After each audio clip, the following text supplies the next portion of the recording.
Hi Trigoners, this is day 2 of stats. So we're going to start by talking about the spread of distributions or the spread of data. And we've seen histograms that can be really spread out a lot, or all the data points could be really clumped together. So spread is a really general term, and it represents how wide or how narrow the data can be. Sometimes data points are really close together.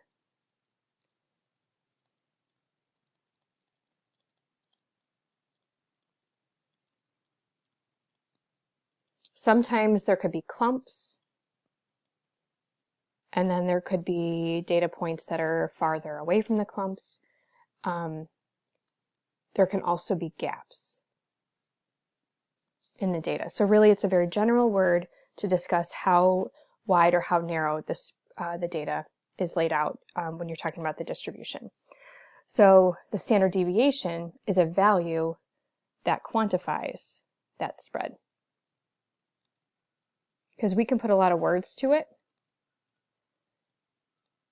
but the standard deviation is what is mathematical about the gaps or how tight the data is together. So here are two images. This right here is referring to this graph. So the standard deviation for the blue distribution is very narrow because all the points are kind of close together. The green one is intermediate, so that's like middle spread. And then the wide spread is the red curve. So that's data that's really far apart. X bar represents the mean. It's a fancy way for saying the mean.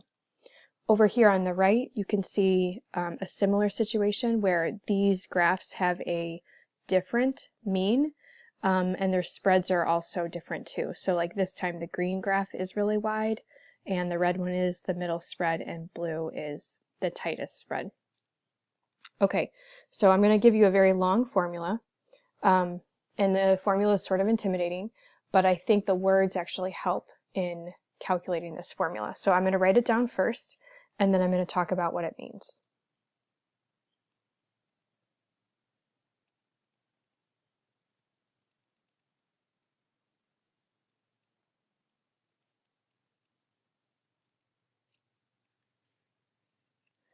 All right, so this is the mean. This is not a U.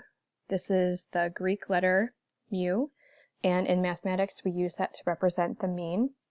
And n is the number of data points.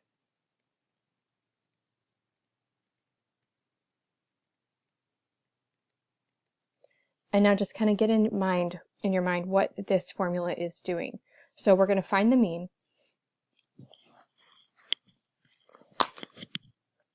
So we're going to find the mean, and then on the inside, this says take every single data point and subtract the mean from it.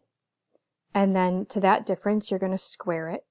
And then this is a fancy notation for sum. So then you're going to add up all of those squared differences and divide by how many there are, and then take the square root. So sigma, which is the standard deviation, is the square root of the average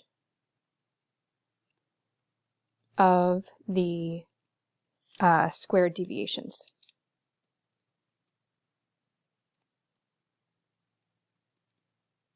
This is not the only way to talk about spread, but this is how you calculate standard deviation. And in other classes, you might talk about other ways to calculate spread.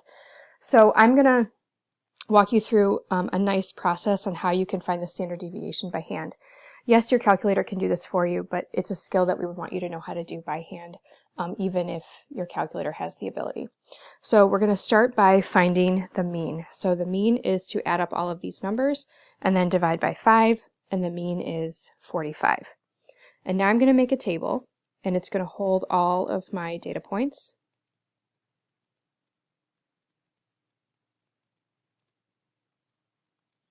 And then I'm going to make a column for that first calculation, which is to find the difference between the data point and the mean. So 41 minus 45 is -4. Do this for all of these values. And then the next column is to square them.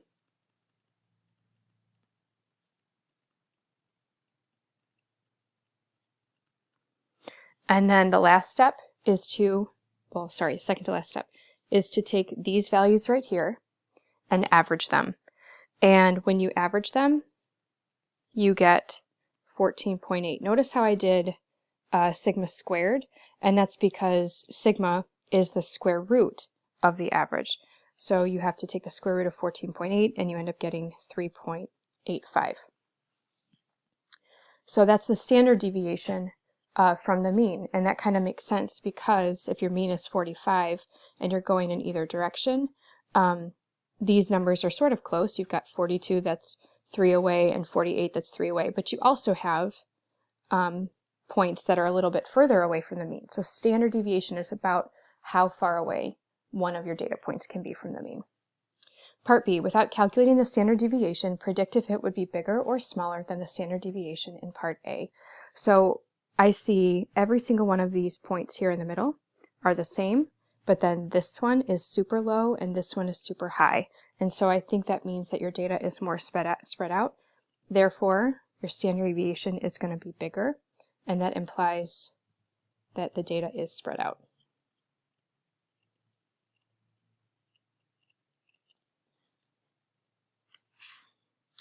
All right, so we have 3 different curves. These are normal distributions. Normal distribution is a fancy phrase for a bell curve. And this is what happens in a lot of your standardized tests, that you have the mean that's at your center, and then based on who takes the test, you end up having these standard deviations away from the mean. And what's super cool is that every single one of these curves represents a normal distribution, and there are percentages in between here and here, and here and here,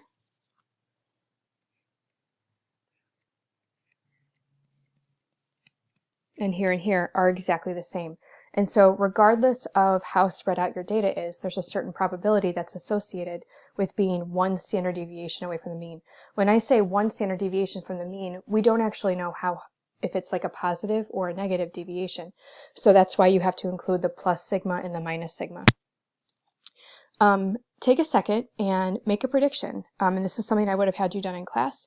So try to make a prediction as to how much probability or percentage is between -1 standard deviation and 1 standard deviation above the mean. So these are the actual percentages that if under the curve represents 100%, between 1 standard deviation, within 1 standard deviation of the mean, 68% of the data will fall. Between 2 standard deviations is 95%, and between 3 standard deviations will be almost all of the entire data set of 99.7%. I also wrote this using inequality notation, so it's going to be important to understand the probabilities in terms of words and also in terms of these inequalities. I've also broken down the normal distribution, that if 68% lives here and 95% lives here, that 13.5% lives in these 2 sections here and here, 2.35 here and here, 0.15% and 0.15%. Be careful that it's 0.15%, because as soon as we start talking decimals, that'll be 0.0015 as a decimal. Okay, let's answer some questions now. Example 1, a normal distribution has a mean mu and a standard deviation sigma. An x value is randomly selected from the distribution. Find the probability that x is less than or equal to the mean. So we've seen that this is a symmetric distribution with the mean perfectly in the middle. Therefore, this has to be 50%. You can leave your answers in terms of percents or decimals. It does not matter to me. Part B, the probability that x is bigger than or equal to the mean, same idea, and that's also 50%. The probability that a data point is between the mean and 3 sigmas, we know that within 3 standard deviations is 99.5, but here we're doing only half of those. So 99.5 divided by, 99.7 divided by 2 will get you 49.85%. And that's if you, I'm going to move on. This time you are 2 standard deviations below the mean. That's 47.5%. So you are adding up this one and this one right here. So that's your 47.5. In letter E, you're 1 below and 3 above. So you're adding this section and this one. So that gets you 83.35%. And this time it's the entire interval from 3 below and 3 above. Example 2. The scores for a state's peace officer standards and training are normally distributed with a mean of 55 and a standard deviation of 12. The test scores range from 0 to 100. About what percent of the people taking the test have scores between 31 and 67? So I'm going to take a second and put my scores on this normal distribution because I know that the percentages have to correspond like what we were just doing above. So 1 standard deviation above will be 67, add on another 12 is 79, then you go below, there we are. So they want to know test scores between 31 and 67, so that's 31 to 43, 43 to 55, 55 to 67, and I'm going to stop. And then I add up all of those percentages as you saw right here, and that gets you 81.5%. Part B, an agency in the state will only hire applicants with test scores of 67 or greater. About what percent of the people have test scores that make them eligible to be hired by the agency? So 67 or higher is this, and that region right there. So make sure that you go all the way to the end. Adding those up gets you 16%. Example 3, women's heights are normally distributed with a mean of 65 inches and a standard deviation of 3. Find the percent of women that have heights X in the following ranges. So I'm going to put the heights down here again.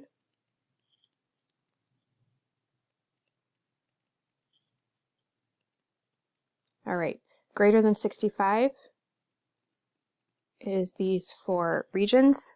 So 50% because that's also the mean. Between 62 and 68.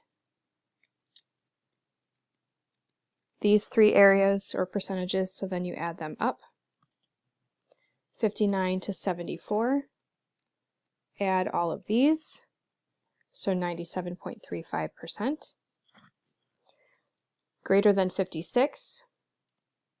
Adding all of those up gets you 99.85%. The other way to do that problem is to realize that that was everything except for this little spot right here. And you also could have done 1 minus, I should say 100%, minus 0.15%, and that gets you the complement. Greater than 74 is out here, so it's 0.15%. And our last problem, between 56 and 68. Adding up those is 83.85%. So just to recap, you've got a mean and a standard deviation. We'd want you to be able to come up with a standard deviation by hand. When you're doing a normal distribution, everything on this day follows the percentages that are in this curve right here. It's important to understand those percentages and know that every single normal distribution, regardless of the mean, regardless how spread out or narrow the data is, these percentages will correspond. So you have homework at the continuing in this packet, and then there's also a quizzes for today. Bye.